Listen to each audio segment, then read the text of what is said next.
right, afternoon. I'm here to call the Monday, February 20th, 2023 meeting of the Tullahoma Planning Commission to order. At this time, determination of a quorum.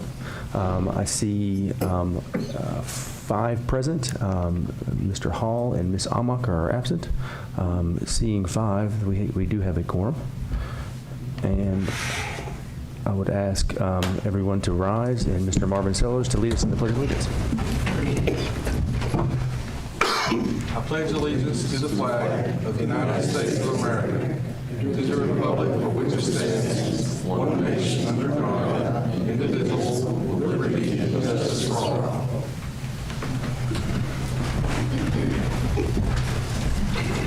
All right. The first order of business today is to read and approve the minutes from the January 17th meeting that's in your packets. At this time, I'll entertain a motion to approve the minutes. Motion. Right, Second. Motion from Mr. Rice and a second from Mr. Sellers. Discussion on the minutes. All right. All in favor? Aye. All opposed? All right. Minutes are approved, 5-0. All right. And now I'd like to open the meeting up for this is the newest thing on our agenda, is the general public comments. The public is permitted to speak for 3 minutes on items that are in the scope of the Planning Commission. And not necessarily on the agenda. So if anyone would like to come forward and use that time and take that opportunity, please do so.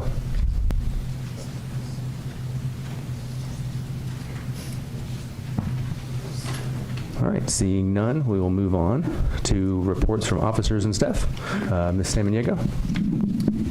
Thank you, Mary. Samaniego, Planning Director. The only thing I have to report is just an update on the Comprehensive Plan Development Committee. That committee meets every Tuesday and Thursday at D.W. Wilson from 5 to 7. And the work that they are doing is progressing nicely. Other than that, I have nothing to report. Okay. Thank you, Mary. At this time, I'd like just an announcement in general is items number 8A, 6, 7, and 8, the Ross Park Minor Subdivision, the Simmons G Road Minor Subdivision, and the Whitley Park Minor Subdivision will be postponed until the March meeting, which is, I don't know. Yes, the March 20th, 2023. They are waiting on TDEC approval, so we're going to postpone those and remove them from the agenda tonight. If I may? Yes. Also, I'm sorry to interrupt you, sir. Also, just so the public is aware that TDEC approval we can receive up until like minutes before the meeting. So it was my thought that we still had the option of possibly hearing these cases tonight. So I do apologize for everybody that came out tonight. All right. Thank you. All right. There is no old business, so moving on to new business, the subdivision plats. These are public hearings. The Coppers Creek Estates major subdivision final plat phase 2. A plat to create 38 lots from the existing 40.37 acres at 301 Coppers Creek Road. The applicant is Mr. Alan Howard. At this time, I'd like the applicant to come forward, and I'll invite the applicant to come forward and tell us about this item. Well, we've had some delays because of soils work, but that's all been, everything's handled except that we decided to go with underground electricity instead of overhead. So that's been giving us a little bit of delay, but as far as I know, everything else is ready. Okay. Thank you, Mr. Howard. All right, at this time I'll open the public hearing. Anyone that would like to come forward and speak on this issue, please come forward now.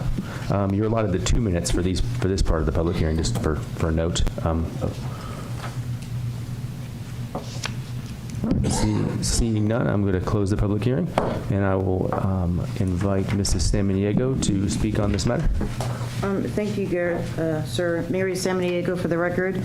This is Phase 2 of the Coppers Creek subdivision. It is located in the Coffee County urban growth boundary, so it's in the county, but outside of the city limits.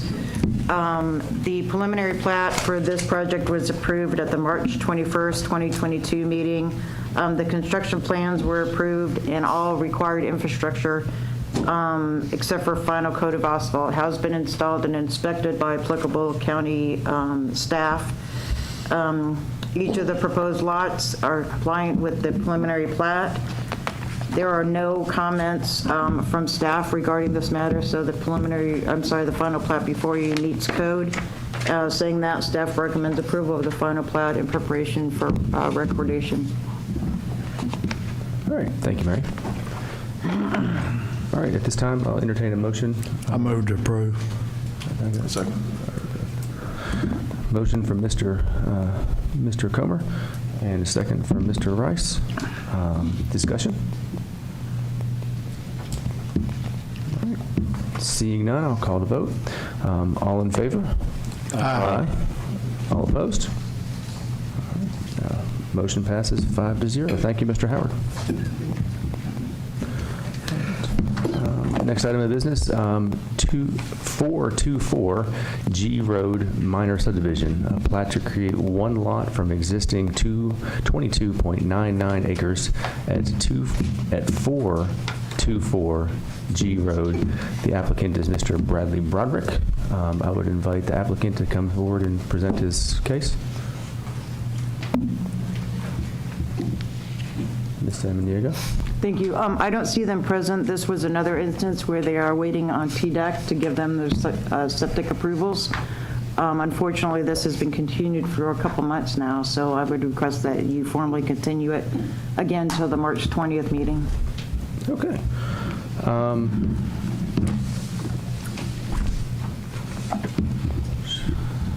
All right, I guess do we need to hold a public hearing first?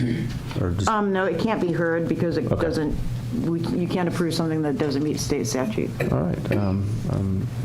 Ask for a motion for. All right, motion for Mr. Berry to continue till the March 20th meeting. Second for Mr. Rice. All in favor? Aye. All opposed? All right. 5-0 to continue to March 20th. All right.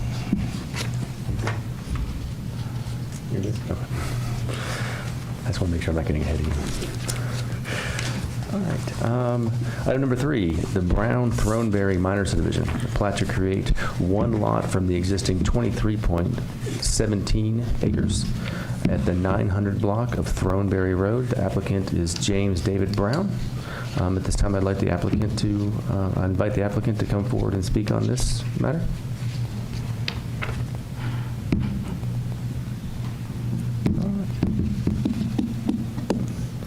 Are they here or not? Motion from Mr. Brown.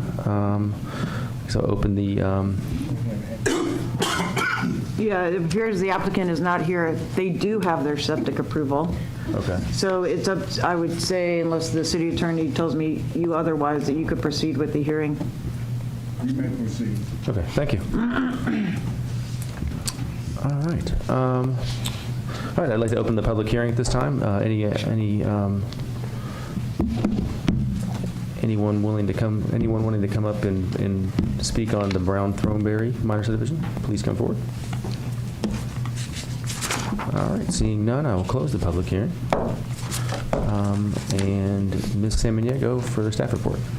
Thank you. This is an application from Mr. Brown on Throneberry Road in the Coffee County urban growth boundary area. Again, this is an area outside of the Tullahoma city limits, but in the urban growth boundary of Coffee County. The property is out on Throneberry Road. Here's the proposed plat. The property is currently 23.17 acres. The applicant is just wanting to create one lot that's 1.03 acres, and the remaining acreage would be 20.77. Staff has reviewed it. I've sent it to the Coffee County Planning Department for their review. There are just some minor elements that need to be added to the plat before staff can sign it for approval. So I recommend that staff approve the final plat, subject to the staff comments found on page 15 of your staff report. All right. Thank you, Ms. Samaniego. The motion from the Planning Commission? Motion to approve, subject to staff comments found on page 15. Second. I have a motion from Mr. Berry and a second from Mr. Comer to approve with staff comments. Any discussion? I do have one question. They have not submitted a subdivision application?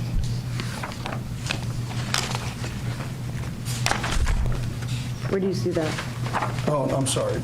I was looking at attachments. I'm sorry. Is that a trick question? No, I it's in the misread staff that as- report. I Never misread mind. that as missing. I was like, what Never am I mind. looking at then? Sorry. Anything else? All right, I'll call the vote. All in favor of approval with staff comments? Aye. Aye. Opposed? 5-0, approved with staff comments.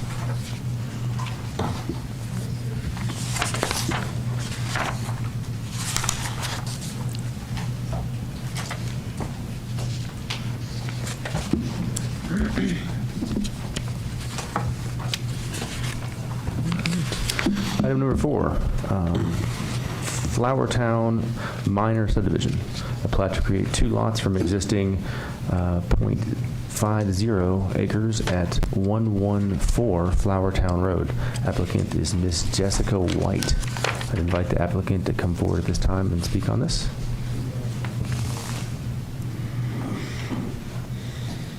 I don't think I'm Jessica White, but I'm representing her tonight. Thank you. And as far as her plans with the lot is just, as far as I know, is just to make 2 lots out of 1. Okay. And that's what we'd like to put before y'all. Can I get your name for the record? Steve Northcutt, Registered Land Surveyor in Shelbyville. All right, thank you, Mr. Northcutt. Any questions for Mr. Northcutt? All right. Okay, this is also a public hearing, so I'd invite the public to come forward. If anyone has any concerns or comments on the Flowertown Road minor subdivision. All right, seeing none. Ms. Samaniego for the staff report. Thank you again. As the applicant indicated, they are proposing to create 2 lots out of a half an acre. This property is actually zoned R4, which is your mobile home park, high-density residential district. Each of the proposed lots meet the minimum lot size, width, and standard for that zoning district. The lots range in size from .26 to .24.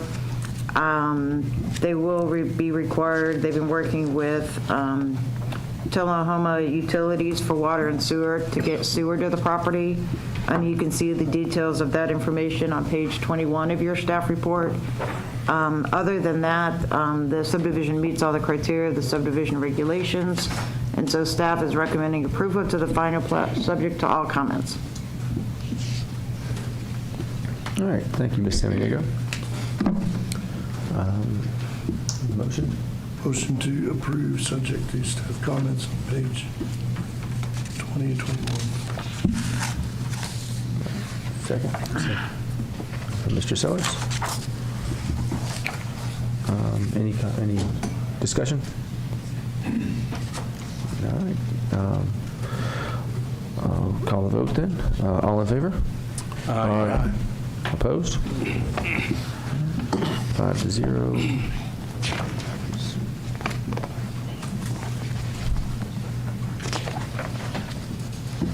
All right. Item number 5, the Mercado West Lincoln minor subdivision. The plat to create 2 lots from the existing 3.29 acres at 1959 West Lincoln Street. The applicant is Mr. Gilberto Mercado. Is the applicant here to speak? Mr. Mercado? Okay. You just met this morning or this afternoon? Yes. So, All right. so she's representing. All right, thank you. Currently, as you mentioned, the lot is currently one lot. We're going to go ahead and divide it. It's already been surveyed and everything, so I think it's in progress with that. So. Yes, some of the comments regarded an easement, and it was decided not to do an easement over the smaller lot, to just build a driveway when they get the building permit for the larger parcel. Okay, thank you. Do we have any other questions for the developers? All right, thank you. Thank you. All right, this is a public hearing, and I invite the public to come forward to speak on this matter. All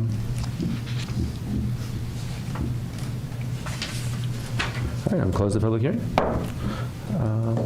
Ms. Samaniego, staff report. Thank you, Mary Samaniego. For the record, this is a R1 in the city limits lot split of 3.29 acres. Lot 1 would be 0.46 acres with 75 feet of lot frontage per the R1 standards. The remaining 2.83 acres has a lot width at the building line of 150 feet and is considered a flag lot. Flag lots are allowed per your subdivision regulations, section 4-3.2A.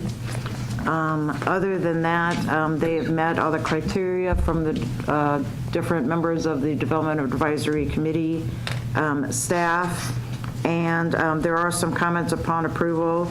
Those don't need to be amended because the city engineer's comment said if the existing gravel driveway on Lot 2 will remain serving Lot 1, provide an ingress and egress easement. So it's not being provided, so the easement is not required. Saying that, staff is recommending approval of the final plat, subject to all staff comments. Thank you, Ms. Samaniego. Do you have a question? Yeah, just clarification on the, so they are going to provide the 10-foot drainage utilities along the lot lines. And then on the, if the existing gravel driveway in Lot 2 will remain, we have answered the question that it will not remain a serving lot? Okay. So each lot will have their own driveway, therefore an easement is not required. All right. All right, I'll entertain a motion. Motion to approve. Subject to the public work comment.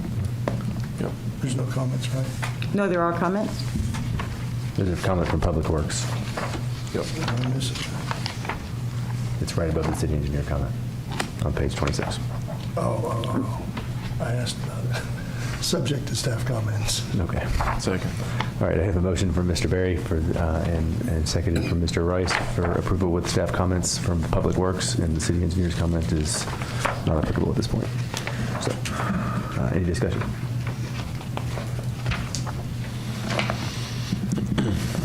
All right. I'll call the vote. All in favor? Aye. Opposed? 5-0. And that was what, Barry Rice. All right. As stated earlier, items 6, 7, and 8 will be postponed to the March 20th meeting. So we will move on to the zoning map amendments. These are also public hearings. This is section 8B1, zoning map amendment 273 request. A request to rezone the property at 1406 Old Estill Springs Road on 1.72 acres from the low-density residential R1 zoning district to the restricted manufacturing and restricted manufacturing and warehousing I1 zoning district to medium-density residential R2. So that's R1/I1 to R2 zoning district. Applicant is Mr. Ernest Hobbs. Is Mr. Hobbs here to speak on this?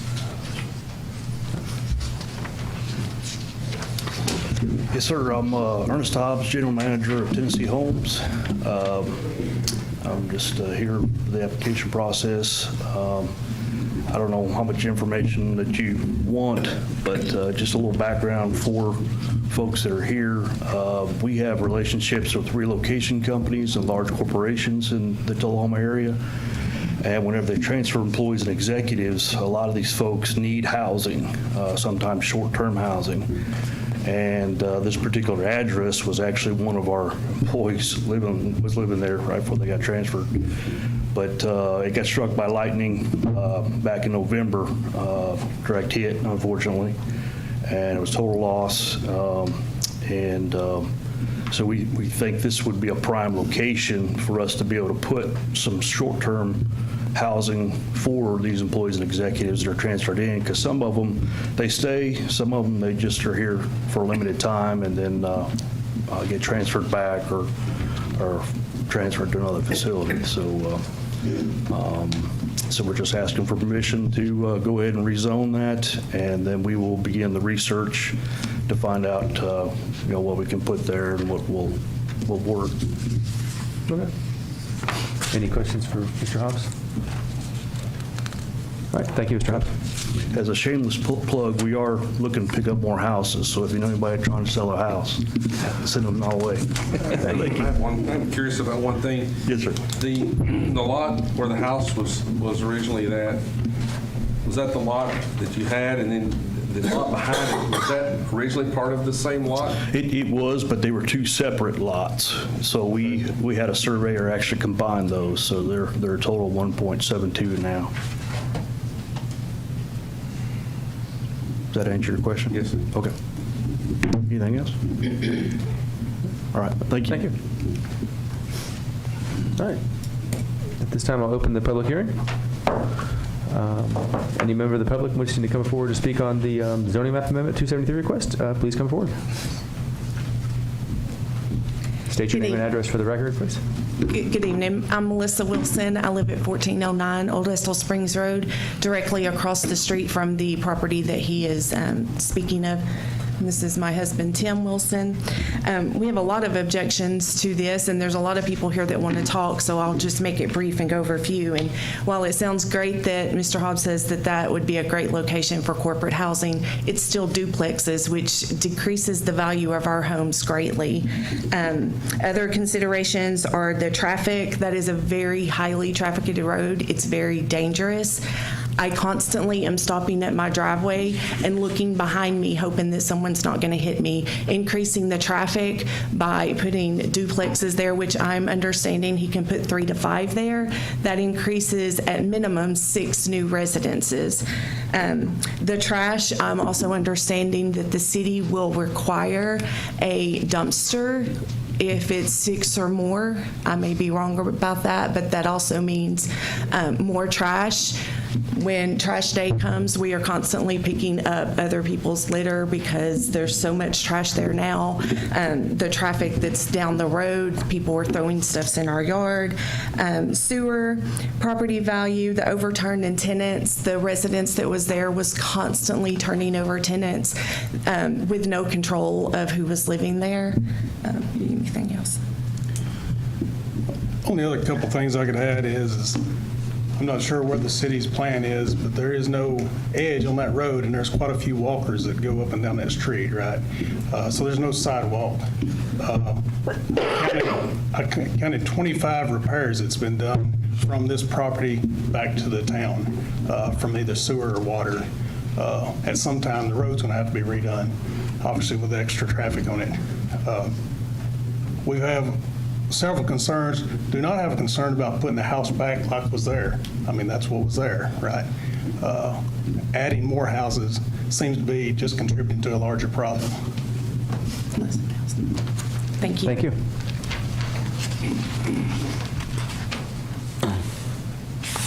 Hi, I'm Sherry Gurnett. I live at 1402 Old Estill Springs Road, 2 doors down from where the house burned down and where Mr. Hobbs wants to put up the duplexes. And I want to thank you for giving me this time to speak. With it being said, I just sort of reiterate what Melissa and her husband just said, is it will appreciate the value of our property. And then if we want to sell our property, who's going to reimburse us for what our property's worth now? Will it be the city? Will it be Mr. Hobbs and his company? Who will that be? When Mr. Hobbs and his company had the house that was there before it was burned, he didn't rent it out to corporate people that he is saying he's going to bring in and rent to these duplexes. And I know Mr. Hobbs, and he is a wonderful man, and I don't take away from him. And please don't think I am. I'm just extremely concerned about my neighbors and myself. Two,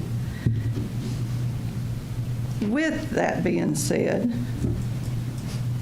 not only will it decrease the value of the property, our property, whoever he rents it out to is going to bring in a whole level of problems. You're going to have either, he told the neighbor next door to the property, he's going to put 5 duplexes there. Mary told me the other day it's only zoned for 3. So are we going to have 3 or are we going to have 5? Either case being, we're either going to have, if you put 2 adults in each apartment, you're either going to have 12 vehicles Thank you. or 20. Your time's expired. I appreciate your comments. Oh, Thank but you. I've got so much more to say. I'm sorry. Thank you. You've got trash, you've got mailboxes, you've got water retention. Ms. Bennett, Where's the water runoff going to go? I'm sorry, I got to keep talking. Thank you. I've got things I've got to say. I'm on down the road. I'm Mary Orr, 1504. I want you to put your hand on the table and look at your knuckle right here. And you'll see a lot of lumps and bumps and diddles. That's what Old Estill Springs Road looks like. Where they're talking about putting that, there is a dip and then a rise and then here.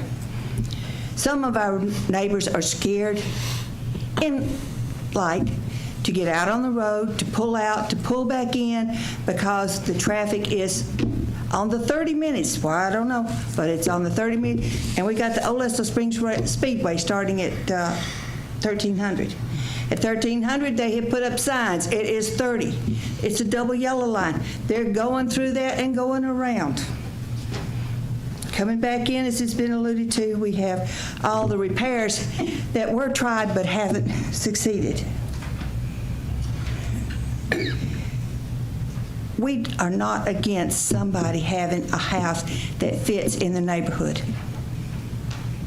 But I've seen the duplexes that were put in the 1200 block, and they're in a swamp. Now, let's just be honest. They're in a swamp. The fields next to them, leading up next to where Melissa lives, it's a, not Melissa, but the 2 houses down, it's a swamp. We've got all kinds of water drainage problems. Whoever cited my drain tiles for the getting onto the driveway cited 2 houses but not 4, and so that drain tile goes like this, and you've got water retention back and forth whenever there's a big rain, oddly. Just because something is legal does not make it the right thing to do, the important thing to do, or the prudent thing to do. Thank you, Ms. Orr.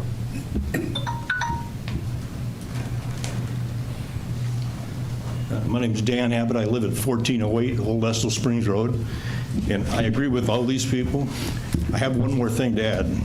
If you go through with this, 1408 Old Estill Springs Road will be on an island between 4 roads. And I don't think there's anybody up here on the commission would like to have 4 roads along your property line. That's just not safe for anyone. Thank you. My name is Neva Abbott. I'm the other half. And I live at 1408 Old Estill Springs Road. I just want you to know that I was a victim of an accident on that road. And people drive crazy. And in 2016, someone hit us from behind when we were turning in and threw us into a telephone pole. Our car was demolished, and if it had been a few centimeters off, I would have been dead. And that is the safety concern I have there. And as other people have said, the people that have been in that house at 1406 have been all over. I mean, people with four-wheelers out on the road and in behind us, dogs barking, trash. And if that is what people that are business people look like, I'm sorry. That's not what I'm seeing coming and moving into our community.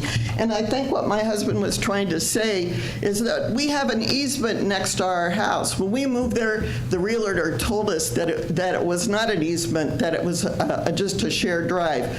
Well, it is an easement, and if this housing addition or the duplexes get put in behind us, if they do use the road where the house burnt down as an access, then it would probably turn around and come around and go down that easement. And what he was saying is our house will literally be in the middle of an island with cars and all kinds of activity going around us. And not happy. We moved there because it was a quiet neighborhood, and it is slowly not being a quiet neighborhood. Thank you. Thank you. Hi, I live at 1410 Old Estill Springs. I live next to them. I'm between that easement as well. And when we bought our house... Can I get your name, please? Oh, Brenda Berg, I'm sorry. Thank you. When we moved there, we couldn't have, the guy who owned that easement would not sign off on it. We had to have a whole new driveway built. So he will not sign off for him to have that road used as a road to the apartments.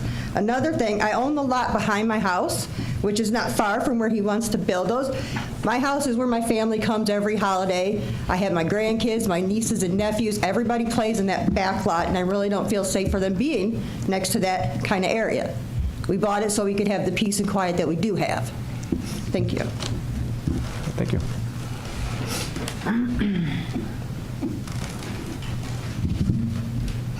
I know I've already spoke, but I failed to, I have a petition here that was signed by several neighbors, if we can present that. Yes.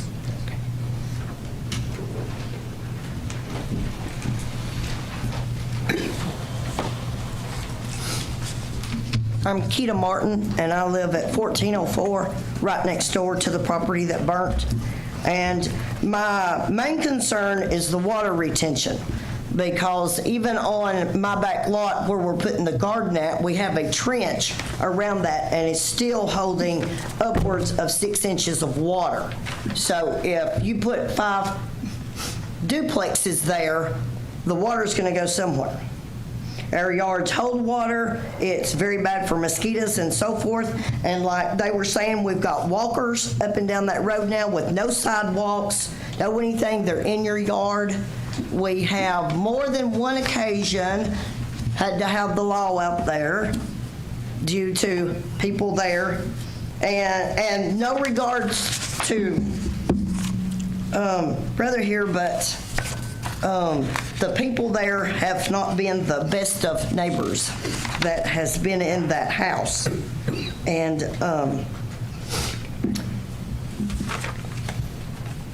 so I would really like y'all to reconsider, especially if there's going to be 5 duplexes.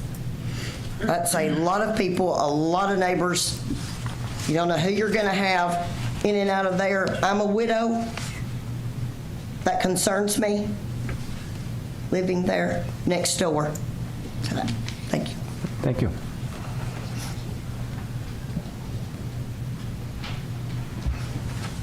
Can you spell your last name? Keita, K-E-I-T-A, Martin.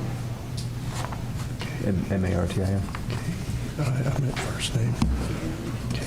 My name's Kathleen Shea. I live at 1508 Old Estill Springs Road.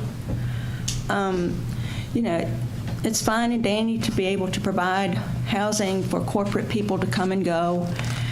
I'm fairly opposed to renters of any sort.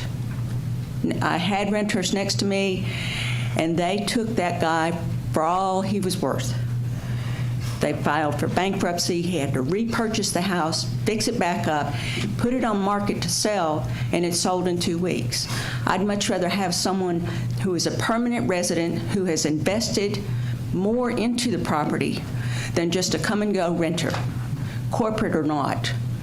I don't personally see how the lot is large enough to accommodate that number of buildings. Okay. Again, my fellow neighbors have made comment about the traffic on that road, which is not a very good road, because I agree with this gentleman here. There are at least 25 spots from where my house is up to where the turnoff is to Wattendorf Highway. 25 spots that have been patched, repatched, whatever. I mean, I've counted. It's just not very good. There's a part of me wants to get it repaved, but then again, there's another part that says we're going to have speeders galore. We've already got speeders going down that road. But you repave the road, and you're going to have them squealing tires down 500 yards. I've seen people pass on the double yellow line. Added traffic. Just the fact that the people are not invested in the property, they're just renting, they're not having to take responsibility that much. If they invest in property, buy it, homeowners, I'd much rather have just one dwelling with a good homeowner than 6 dwellings of people coming and going and not knowing who it is. Thank you, Ms. Shea. Thank you.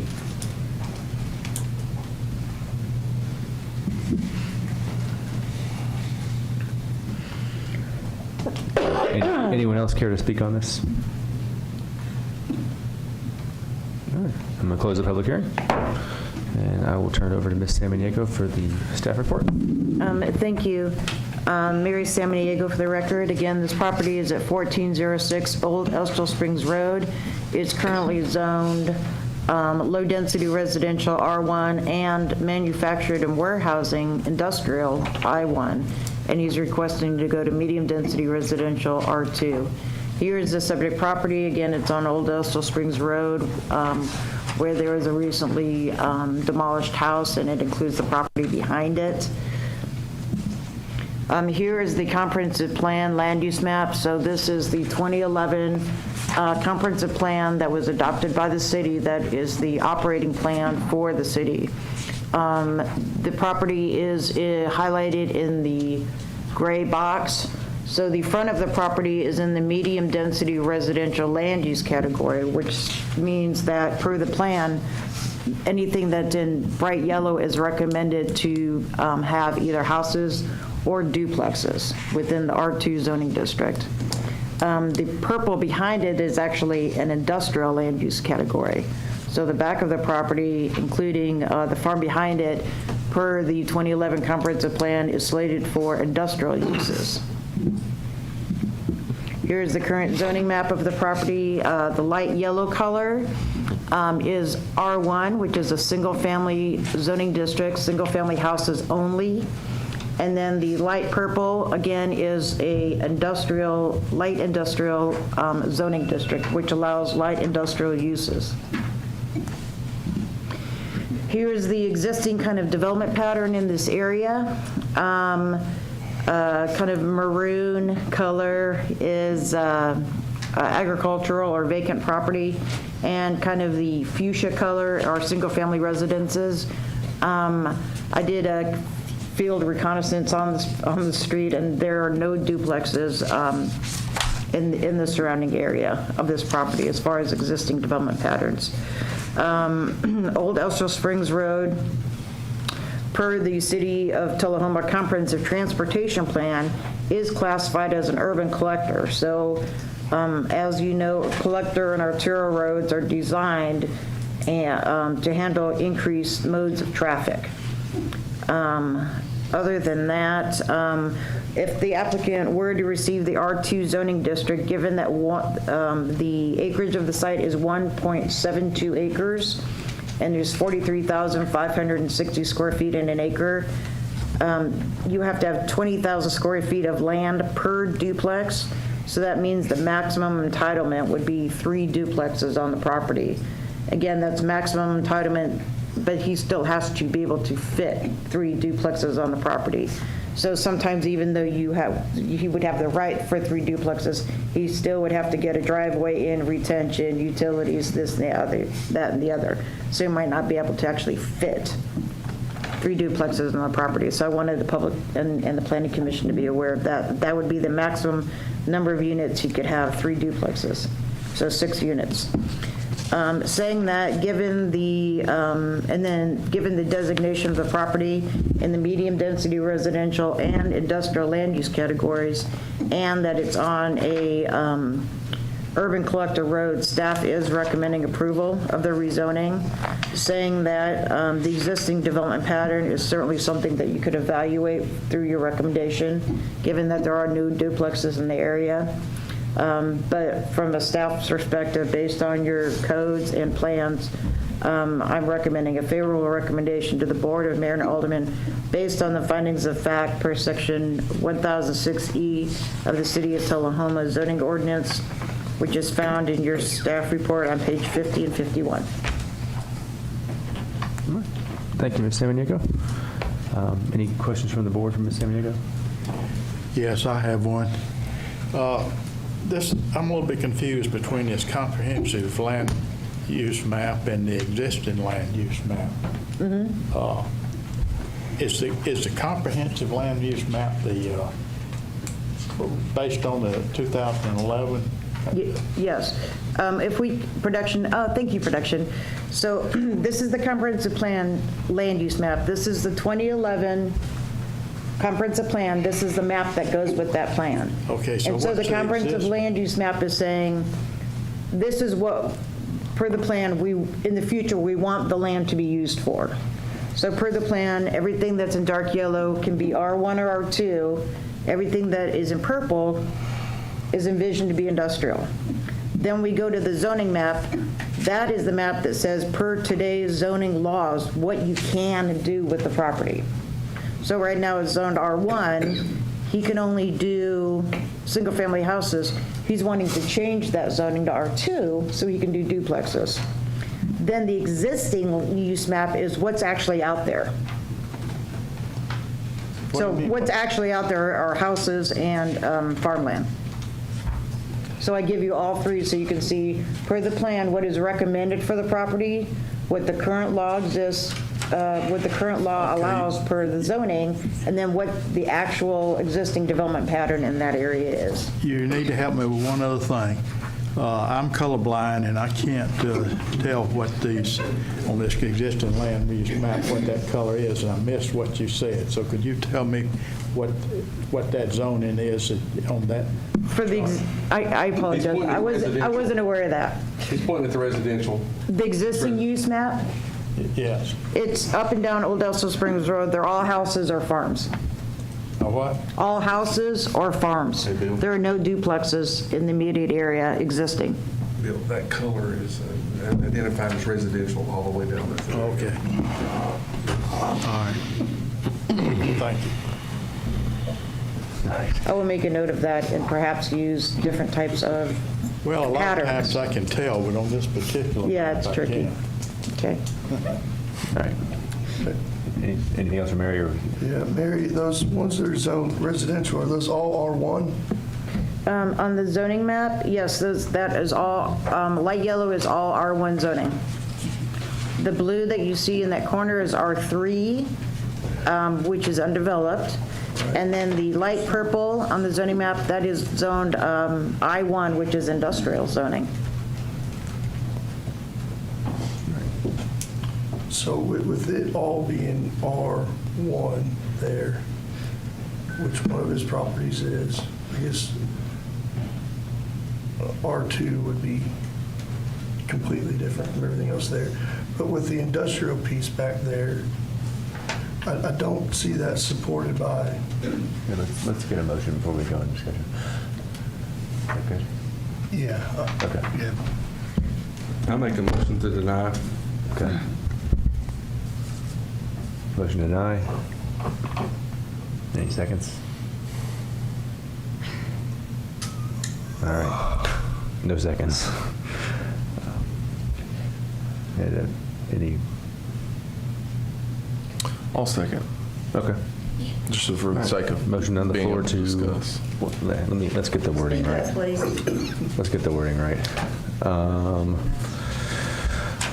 A motion to send an unfavorable recommendation to the Board of Mayor and Aldermen based on the findings and fact of section 1006B.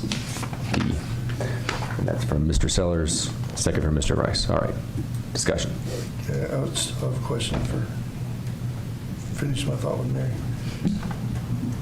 So that's all R1, so it doesn't, and R2 wouldn't really fit there. And then that back lot is all Industrial.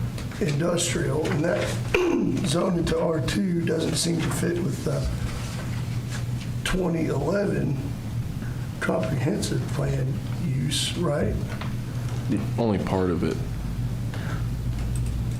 So, It seems like we'd have an island of R2 in the middle of this industrial, which doesn't seem to be supported by anything. right, so, let me answer the question. Thank you, ma'am. So, let's go back, production, let's go back to my presentation. Okay, so this is a comprehensive land use map. Comprehensive land use district boundaries are soft boundaries, so they can shift. If you're on the edge, they can shift one way or the other. The applicant is wanting the medium-density residential to shift to include his entire property. So through the comprehensive planning process, you're designating areas for certain uses in the future. So in this instance, in layman's terms, this plan has been adopted since 2011, so it's been 12 years. No one in this area has requested and been approved for an R2 zoning yet. So this would be the first instance. Has of an anybody R2 else zoning. requested? That I don't know. As I was saying that, I was like, I don't have that answer. Okay. So again, it's a scenario where you have a comprehensive plan, you're wanting a certain area to change character. Right now, it's all single-family residential. In the 2011 plan, they said, hey, let's add the option for duplexes in this area. Since 2011, nobody has acted on that option. This applicant is the first one. Well, not the first one. He is asking to enact that option as recommended by the plan. Does that answer your question? Does that clarify it for you? Yeah. Sir? Okay. Well, it's getting a little clearer, but that's the first I've heard you say there was an option in the 2011 plan. Expound on that a little bit. In the 2011 plan, it's zoned medium-density residential. So medium-density in the comprehensive plan, it's in the medium-density land use category. In the plan, it says the medium-density land use category can be either houses or duplexes. So that's why you would rezone to the R2 zoning district, because R2 zoning district allows for houses or duplexes. I understand that, but I don't understand where this option came from that you're talking about to change it to R2. Well, any property owner that owns property in the city has the option to request a rezoning based on the future land use plan. So they can either leave it as existing. So they can leave it as it currently exists. I'm sorry, sir. They can leave the existing zoning of R1, or they can say, they can come to me or say, what's the maximum development potential of this property? We look at the plan. Well, per the land use plan, they're recommending this property goes to medium density residential, which would be an R2. There are other instances in the city where. But isn't this the land use plan you're referring to? Yes. And isn't it shown as R1 and light industrial on that? No, the comprehensive land use map that you're looking at, that dark yellow color is medium density residential. Okay, that's where this colorblind is. Yeah, across the street is R1.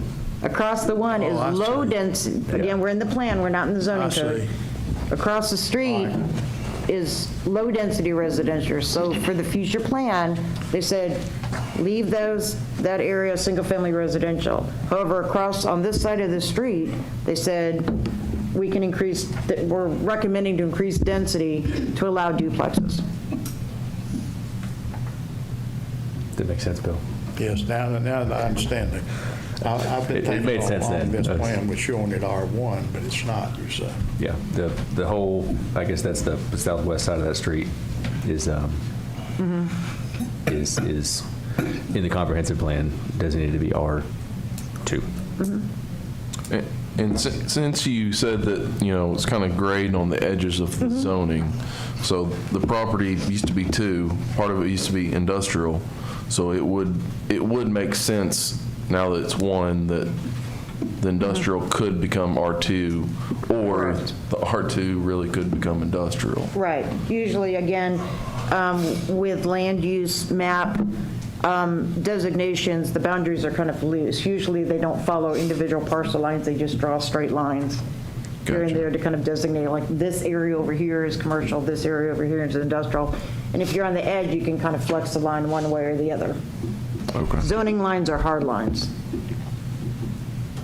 Also, since I have the microphone, if you do vote to send this with an favorable recommendation, you would have to revise the findings of fact on page 50 and 51, because those findings of fact would be supporting a favorable recommendation.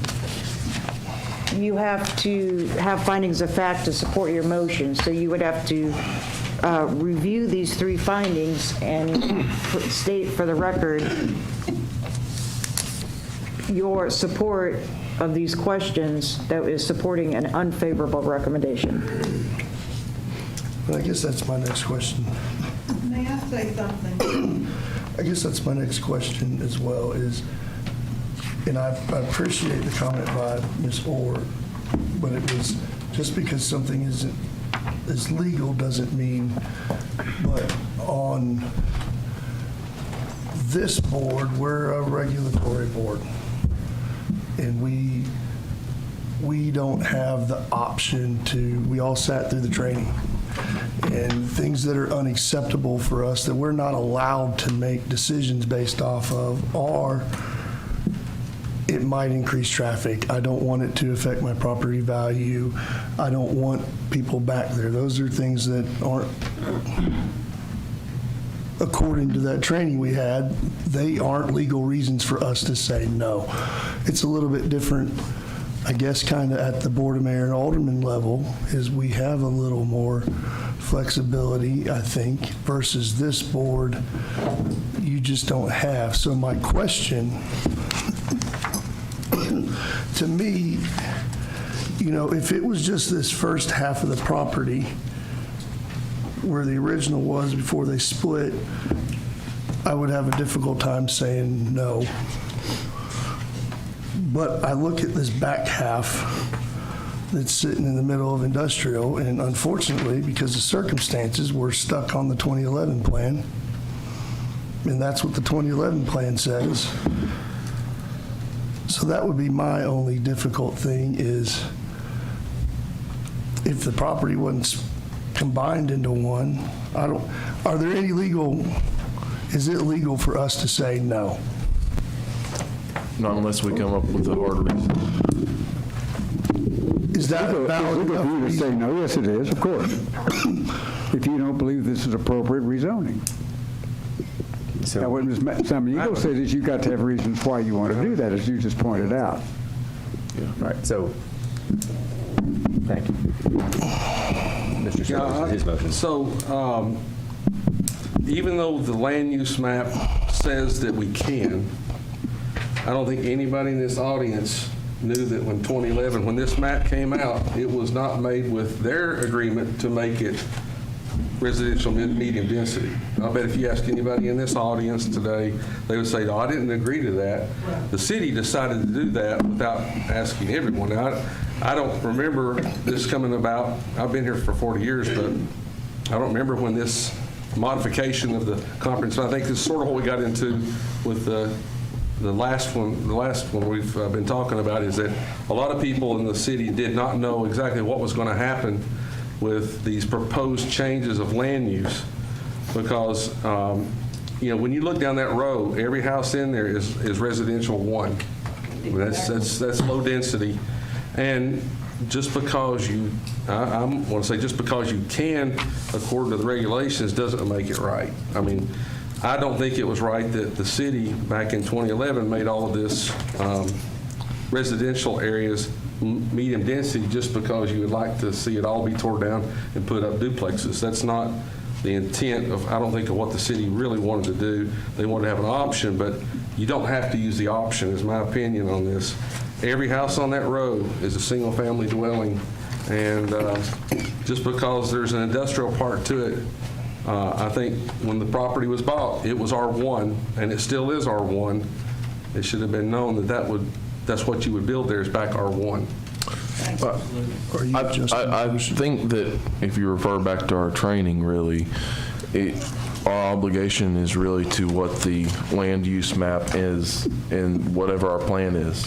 It stinks that our 2011 is this, but our obligation is really to follow the plan that we have in front of us, not to what the past rezoning was.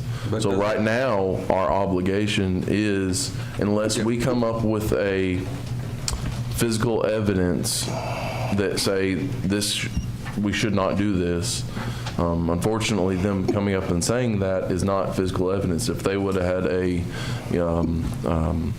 I forget the terminology, an expert opinion, some kind of engineer or something like that, we would be able to lean on that as a, expert opinion and have a reason to say, no, we don't approve it at this point. We're recommendation or don't. So it can still be denied at the Board of Mayor and Alderman meeting, but our obligation is really to what that land use map says unless we have physical evidence. And right now, I'm not seeing the physical What evidence. about that being a flood zone? That property out there had been deemed partly flood? We have to have some kind of expert opinion come to us right now and tell us that. And anything we have, we have to go off of what our packet says. The discussion is amongst the Planning Commission. Thank you. I have another question for Mary. The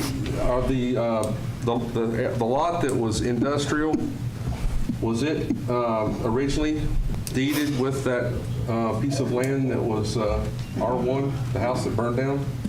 No. Mary? I'm not aware. I mean, do we know even if,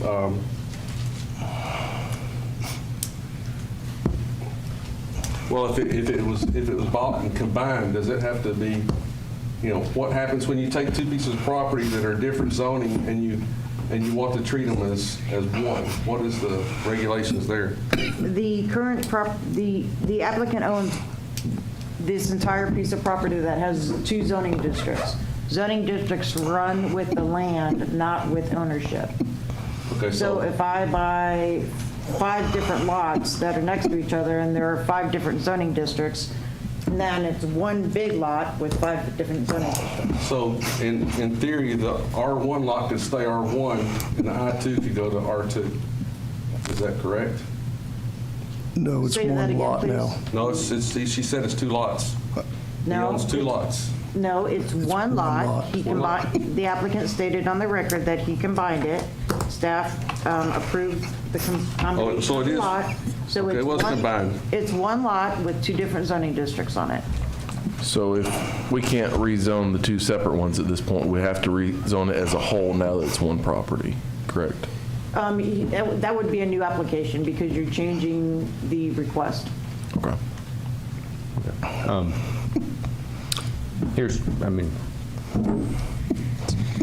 Does this go, does the R2 zoning on the comprehensive plan go all the way to the city limit on that side of the road, Mary? Do you know? No, it does not. I believe that it ends at Wiseman, Okay. or Wiseman. Yeah, I'm pretty familiar with this area. I'm out Yeah. there a lot. And then it goes to, it's R1 to Parham, and then Parham is where it picks up industrial. So. again, on that side of the road, it becomes industrial. Okay. All right. Yeah. I mean, to me, this looks like I'm not so sure that this wasn't an error in the 2011 plan, which we know that there's errors in the 2011 plan. We tried to correct them, or are trying to correct them, I should say. But this kind of, I don't know if we can adjust our fact finding to basically go on the fact that we're saying that it's inconsistent with the existing neighborhood and inconsistent with the direction of what we're trying to. I think we can. Section 103, the purpose of Tullahoma zoning ordinance, one of the intents of the zoning is to create a comprehensive and stable pattern of land uses. So I would motion to amend with the statement of fact that based on that entire property line view, R1, that is not consistent, R2 is not consistent with the potential to have multi-dwelling homes, is not consistent with single-family homes and the rest of the entire swath of land, nor based on the 2011 comprehensive plan, the back half of that property is inconsistent with the I-2 usage.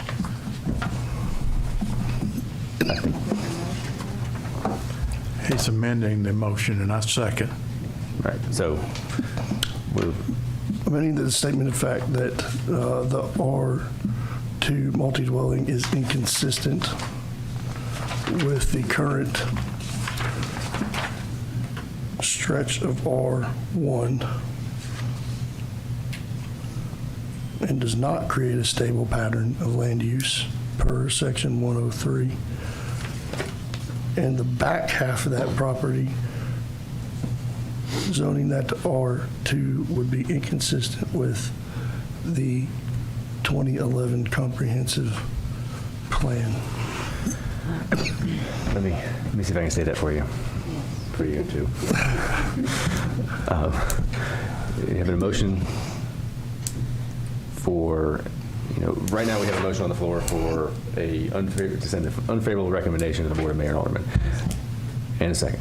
And we're making an amendment to that motion to say that due to the finding of fact that it does not create a stable and consistent pattern with the existing R1 zone? Yeah, I mean, the verbiage is to create a comprehensive and stable pattern.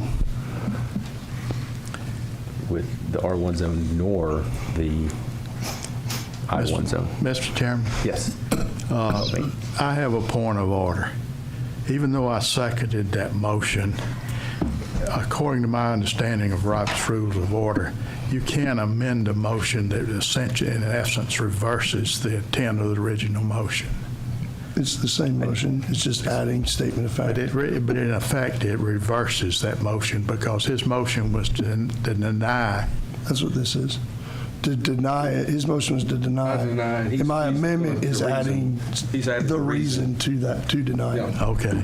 I think we're being consistent. The motion is to send an unfavorable recommendation, and this is why, and that we're amending it for the why. Mary said we have to come up with a reason why. Okay. And when you think you've got good words, Finding of fact, it does not create, it's not creating a comprehensive and stable, and that's where it stops. it's a, where's it at? Section 1B on this page right here. It's essentially what you say there, section 103. It does not create a stable and comprehensive. I forgot that his motion was to deny. I was thinking that the motion was to accept. Bill, we're all confused at the moment. We'll get it right. It creates Section 103. Yeah, it creates an inconsistent pattern of land use based on the existing R1 and I1.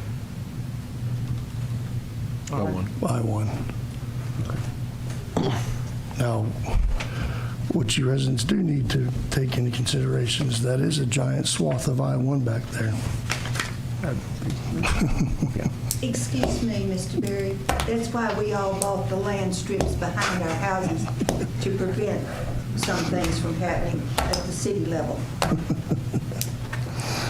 The discussion is up here, Mr. Perry. Can we read that back? Okay, so it doesn't meet section B, section 103.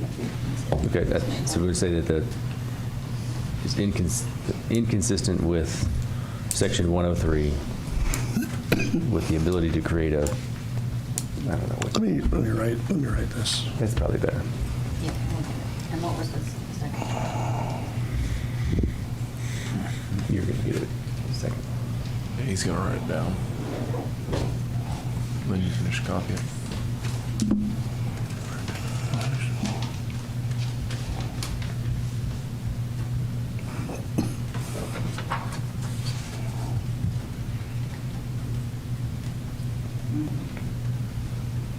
Inconsistent with section 103 for the ability to create a stable land use map.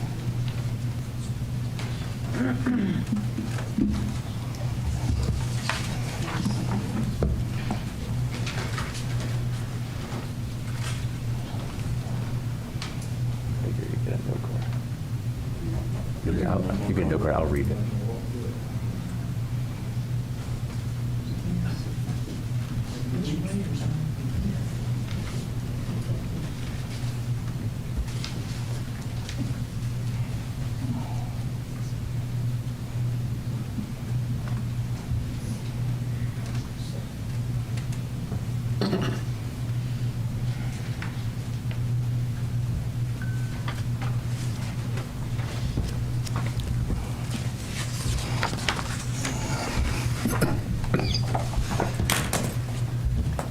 Now, if you can read my writing. It's better than mine.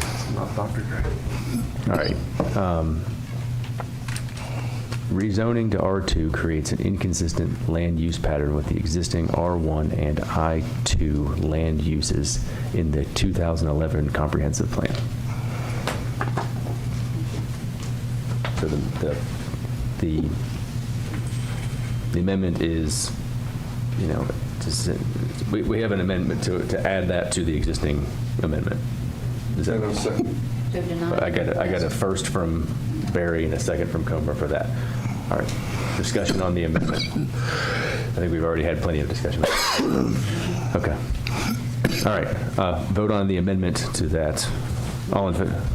Did we get a second on that, or did we? Yeah. Bill Comer. All right. Vote on the amendment is all in favor? Aye. Opposed? The amendment passes 5-0. Okay. Now, we're back to the original unfavorable recommendation with the attached amendment of inconsistent with the I2 and R2 zoning. So I'll call a vote on that. All in favor? Aye. Aye. Opposed? 5-0. All right, we are sending an unfavorable 5-0 unfavorable recommendation per that finding of fact. All right. Can I make one more comment, just general comment? Is it legal? I would like to make a comment to the citizens of Tullahoma that this is why it's important that you get involved in the zoning discussions that are going on in town to make sure that you realize where you reside.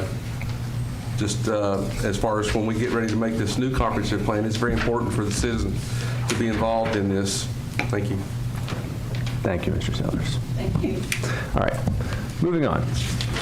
Section 8C, surplus property request. This is also a public hearing. There's a surplus property request, C1, for the right-of-way for the William Northern Boulevard realignment. A request for the city to designate as surplus real property to sale, an area of approximately 8 foot wide and 175 feet in length, 1,400 square feet, inside of an improved right-of-way adjacent to 700 William Northern Boulevard. The applicant is Harton Family Partners. Is there someone from the Harton Family Partners to speak on this? Joe Lester, Hart and Family Partners. I was going to let Scott St. John make my speech, but he cut out of here a while ago. He's got somewhere else to be. Several years ago, the city approached us. When you drive out Jackson Street, high school's on the left, you get to the traffic light where Publix and Kentucky Fried Chicken is. If you take a left at that light, that is William Northern Boulevard, the main road that feeds into our airport. The plan that came to me from the city was they want to put a traffic light on Cedar Lane and William Northern Boulevard. It's laid out for it. And they want to take the two kinks out of the road, William Northern Boulevard, between Kentucky Fried Chicken and Cedar Lane. This is the drawing. Do you have a drawing, Mary? Yes, I do. But the city approached me several years ago about doing this. Would we be agreeable to give the land for the new road, the right-of-way, et cetera? And of course we said yes. I told Jennifer at the time, I said it would probably be better if a prospect came along and we can kill two birds with one stone, get the street straightened out, the traffic light there and the prospect. Now this is 2 years ago, but they've asked me several times, would we still consider doing it if we want to go forward with the project? And I of course said yes. By golly, here came a prospect. We've got somebody that wants that corner on Cedar Lane and William Northern Boulevard, caddy corner from Parkview. It's under contract right now, so I think it's time, and I think this will be a great thing for the city and everybody. So that's where I am, and any questions from me? We're in agreement to give you the land that you need to make it happen. Yes. Okay. Thank you. Sorry for interrupting you to ask questions. So I'm trying to understand the picture. Is it planned to take the road, William Northern, and sort of go right straight up through the middle? Sir, I'll show you during my presentation. Okay. All right. Thank you. I didn't see it in our packet. I couldn't tell which one they're going. All right. Any other questions for Mr. Lester? There's not one there yet. Okay. I don't think so. Okay. All right. Thank you, Mr. Lester. Oh, right there. All right. That's what I'm looking for. This is a public hearing, so at this time I'll open the public hearing for any public comment on this surplus property request. All right. Seeing none, I will close the public hearing. And Ms. Samaniego for the staff report. Thank you. One second. Mary Samaniego, for the record, as the applicant stated, this is a surplus for a small sliver of property. Let me show you. I'm kind of showing you this version so you can hopefully see my mouse moving around. Yeah. So right now here's the wishbone, as we call it. Here's William Northern, and you follow up, and then you go to this intersection. The idea is that this curve right here would be straightened out. So let's go to the next slide. So here in the red is the existing, let me zoom in. Zoom, zoom, zoom. Hold on. No, not that. I want to zoom this. So in the red is the existing right-of-way line. In the blue is the proposed right-of-way line. And that little sliver of yellow that you see is land that's currently right-of-way that you would need to surplus to give it to the Harden family. That's the easiest way I know how to explain it. Staff is recommending approval. You would have to, this has to go to the Board of Mayor and Aldermen for a final determination.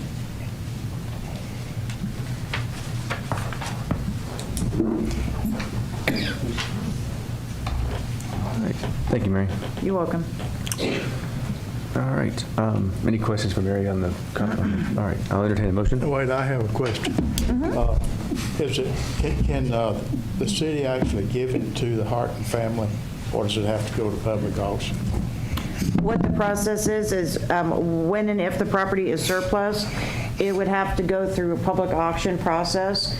The only eligible bidders for the property is the adjoining property owner. The only adjoining property owner is the Harton family, LLC. Am I correct, sir? That's correct. Well, it's not a public auction. It's a bid. We have a choice. It's bids. Bids or have an auction. In this case, it'd be bids. Allow them to make a bid on that property. Yeah. All right, thank you. All right, I'll entertain a motion. Motion to send a favorable recommendation. Second. All right, Barry and Mr. Comer. Any discussion? Just a question, is the plan to close Lakeway Place then once that happens? That is not currently the plan. That's not the plan? No, this only involves the straightening of William Northern at this point. Well, Okay. not according to this. Well, it's just his, The thing that Mr. Lester gave us a while ago shows this Xed out in this direction, and we're confused as to whether that's going to happen or not.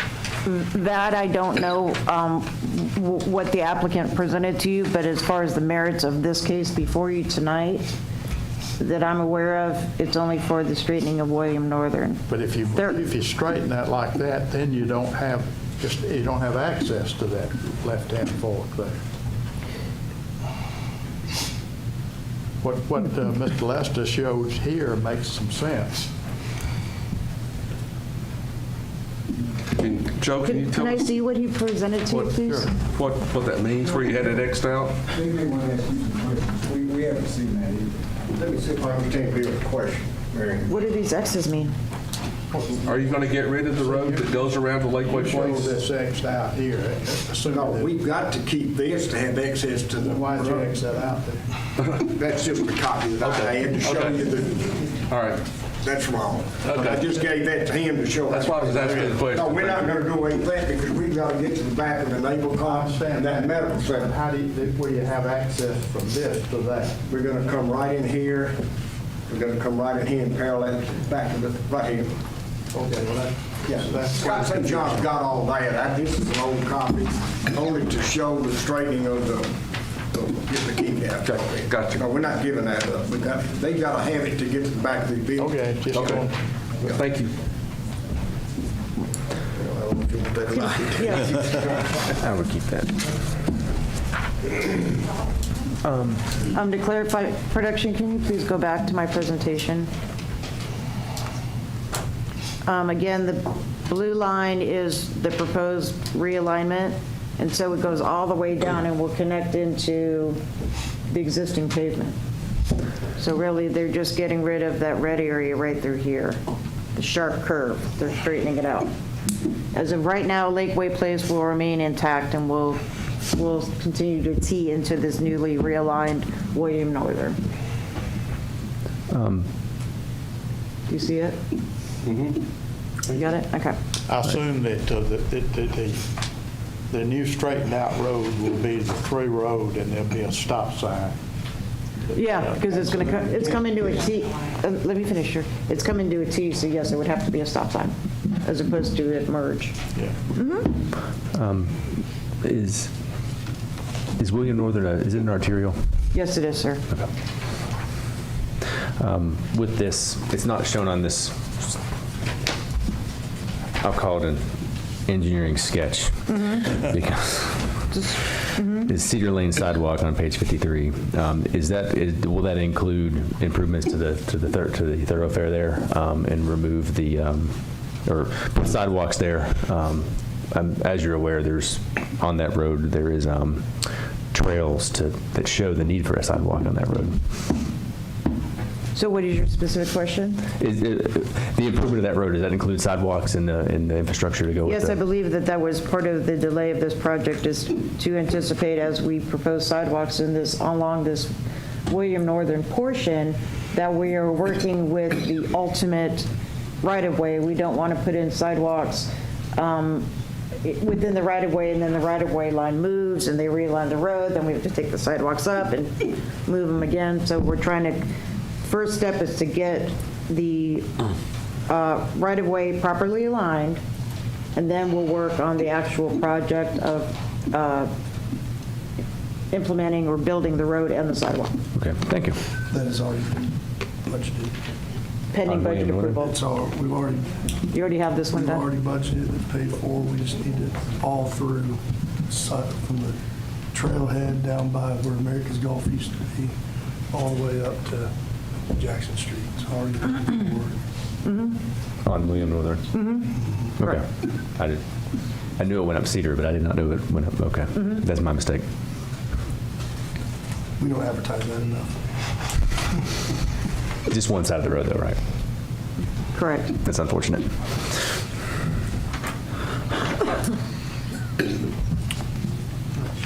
All right, any other discussion on this?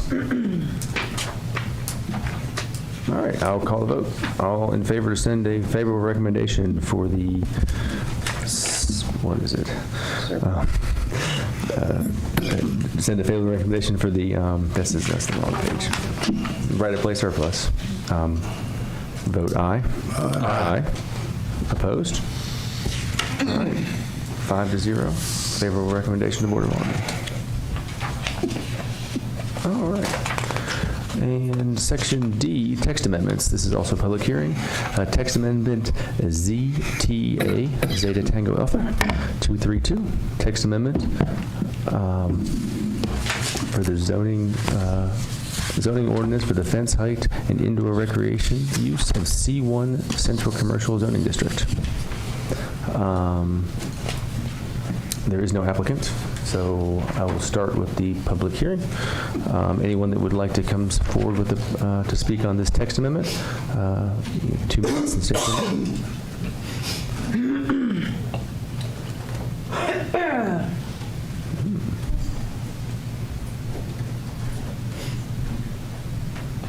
Good evening. My name is Lucinda Wright, and this is my husband, Terry. We would like to open an axe throwing and escape room business in Tullahoma. We close on a property on 104 West Moore Street, hopefully next week. And the property currently is zoned C1. And we have spoken with Mary about rezoning and how to go forth with that, and she proposed an amendment to the current wording. It's to include recreation. I'm not sure what the fence part is that's listed. It doesn't have to deal with you. Gotcha. All right, well, thank you. Good luck. Any questions? Okay. Okay. All right, thank you. That's a big deal in those days. All right. Anyone else care to speak on the zoning amendment? I will close the public hearing then and turn it over to Mary for the staff report. Thank you. Mary Samaniego for the record. This proposed text amendment has 2 unrelated amendments, but I combined them just for my workload effort. The first portion of this proposed text amendment is for fence height. Currently in the zoning regulations of Tullahoma, the maximum height of a fence is 3.5 feet in the front yard, period. It doesn't differentiate between types of uses or zoning districts or anything. It just says fences, maximum height, front yard or side street, 3.5 feet. The issue is that a commercial and or industrial user wants to have security fences or secure fencing for their outdoor storage, their outdoor display materials, and a 3.5-foot fence in the front yard is not providing adequate security for these property owners. It's very common in zoning codes to have separate height standards for fencing based on use and or zoning district. So because of that, I'm recommending a zoning change for the fence height found in your zoning code, section 502, to state that the new language would say, two parts, all fences in the front or side street must comply with the site visibility triangle. So you can't add a solid fence at an intersection that would obscure visibility, which is in the code anyway, but I just wanted to restate it in this portion of the code so everybody knew. And that the maximum fence height for all non-residential uses for the front yard is 6 feet. I will state that, just for public information, all fencing in the rear or side yards is allowed to be 6 feet currently. Thank you.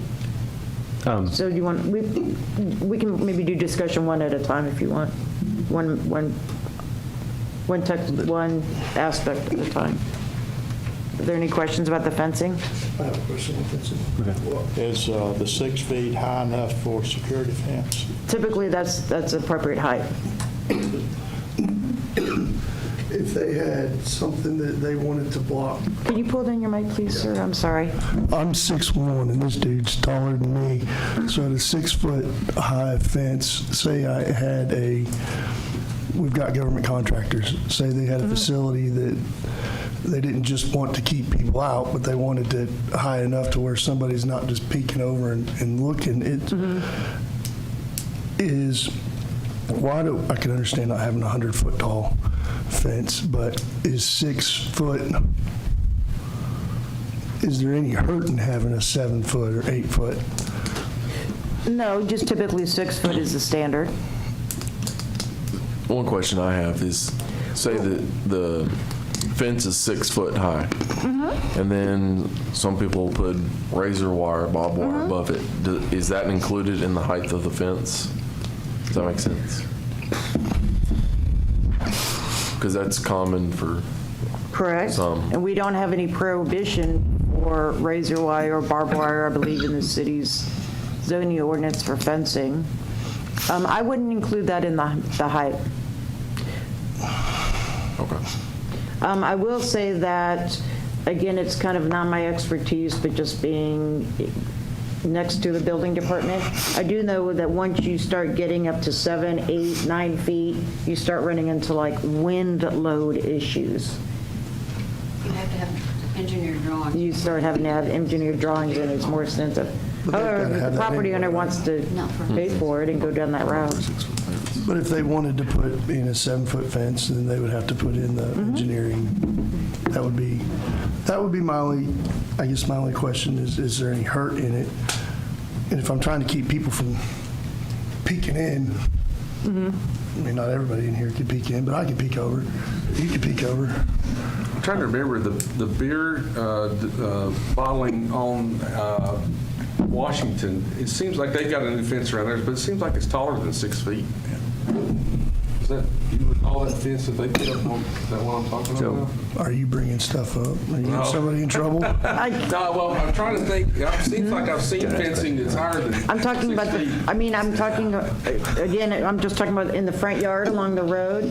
Yeah. I can say that there are a number of instances that I've seen in the city where there are non-residential properties that have tall fences in their front yard that I'm presuming are all grandfathered and legal. Well, this was fairly new fencing they've added. I was just curious. I'm like Barry, Daniel, I think that we should be. I guess let's get a motion. Let's keep things, let's keep discussion. We can ask questions, but with no discussion. Do we want to do this in 2 motions? If we want to do it. Are we able to do that? We can do whatever we want. Don't say that. No, we can't do whatever we want. That's fair, but we can have a motion for both of these. Yes. Okay. Yes. Sorry, that was a little general. All right. I'll entertain a motion for the section 502 amendment for fence heights. Well, a motion to approve as it is, and then we can amend after discussion. Second. Barry, Sellers.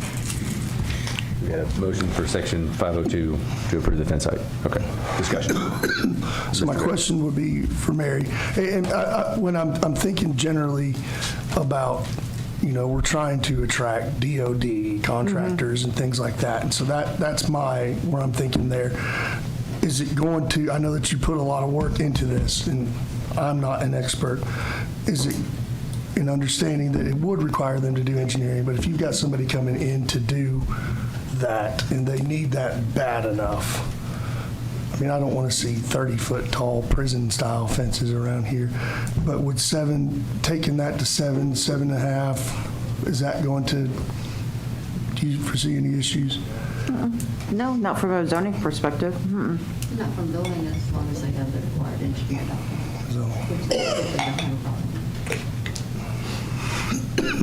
I'll wait till everybody else talks, and then I'll amend if nobody. I'm kind of in agreement with you, but I don't know where.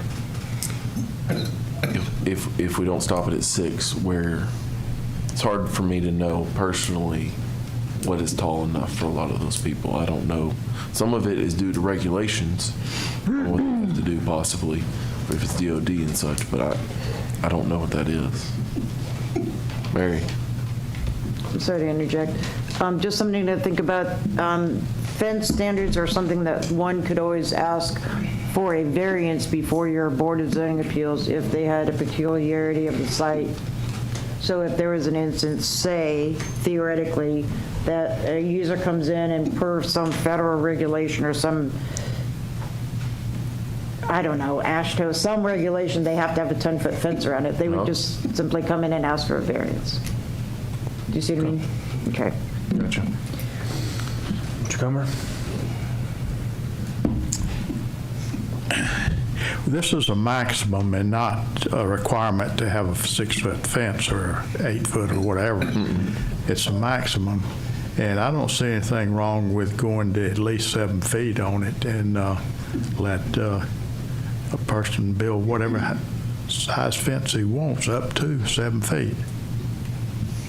I would recommend let's change it. In fact, I'll just make an amendment that we change it 7 feet on the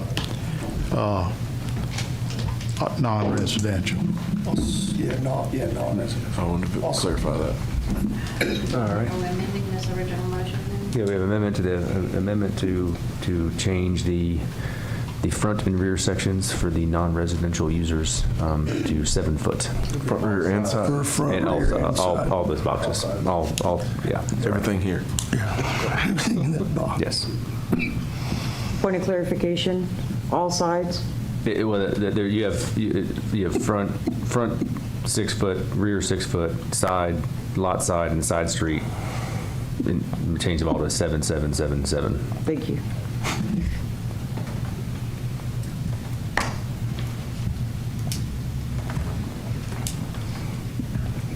Second to that. The second is Mr. Berry.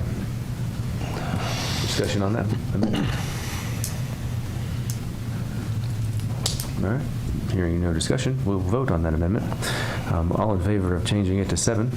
Opposed? All right. All right. So now we have on the floor, back to the original motion of the fence heights. Is there any more discussion that needs to happen there? All right, call a vote then. All in favor of the text amendment as amended for 7 foot? All in favor? Aye. Aye. Opposed? All right, also 5-0. And I'll get caught up. Okay. All right, we will move on to the. And this was to send it to Bowman. I believe so. Yes. Yes. Yes. All right. And then we'll move on to the Article 2 definitions in the Section 404 commercial districts.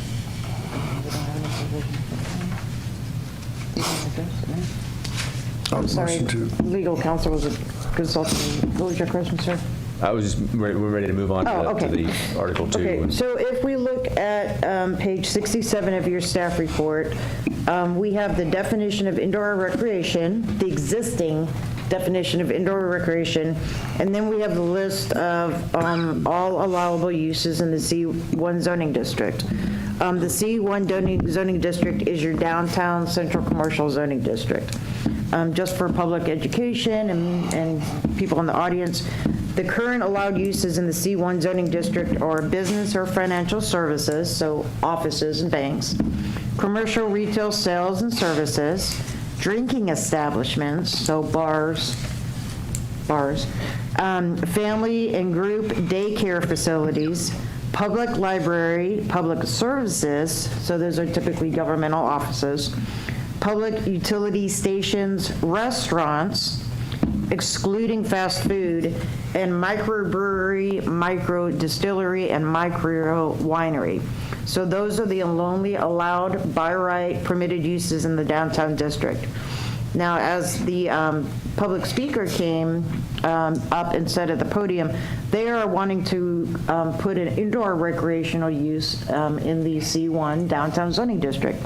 An indoor recreational use is a current use in your zoning code. However, it is only allowed in the other commercial districts. It is not permitted by right in C1. An indoor recreational use is an establishment providing completely enclosed recreational activities. Accessory uses shall be permitted to include the preparation and serving of food and/or the sales of equipment related to the enclosed uses. Included in this definition are bowling, roller skating or ice skating, billiards, pool, motion picture theater, and related amusements. So looking at that definition and looking at the uses that are already allowed in C1, so you could have a bar where you could play pool, or you could have a bar where you could play darts or see a band play, but if you don't have that alcohol element, if it's only for families and no liquor is being served, you can't have a recreational use in your current downtown. So it seemed appropriate to me to allow indoor recreational use to expand the potential business opportunities in your downtown district. I did review this with the Tullahoma Area Economic Development Corporation, and they agreed to this text amendment to allow indoor recreational uses as an outright permitted use in the C1 zoning district. Again, further, there are a lot of planning and opportunities with this type of use. The thought would be you could go downtown to an arcade or a game room or escape room with your family or a group of teenagers, whatever, a group of people could do, and then you're downtown, you could walk to a restaurant to eat. It would be another way to stimulate activity in the downtown area. Thank you. You're welcome. Good question. Mary. I don't know that axes and alcohol are a good combination, maybe not, but does this say they wanted to serve beer at this? You may not want to, but say somebody else comes along and they want to do an indoor Dave and Buster's or something, I don't know, whatever, and they wanted to, does this prohibit them from, or not prohibit, but it doesn't allow them to serve alcohol in the indoor recreation use? I would argue that they already, if they served alcohol, we could call them a drinking establishment, and they would be permitted. It's because these clients don't want to have any alcohol on their site that they're not allowed to use. Okay. My question was going to be, if that was the case, can we just say alcohol allowed in the amendment? Or I don't think it's necessary. We don't need to? Okay. Yeah, I don't think axes and beer is a good thing, but...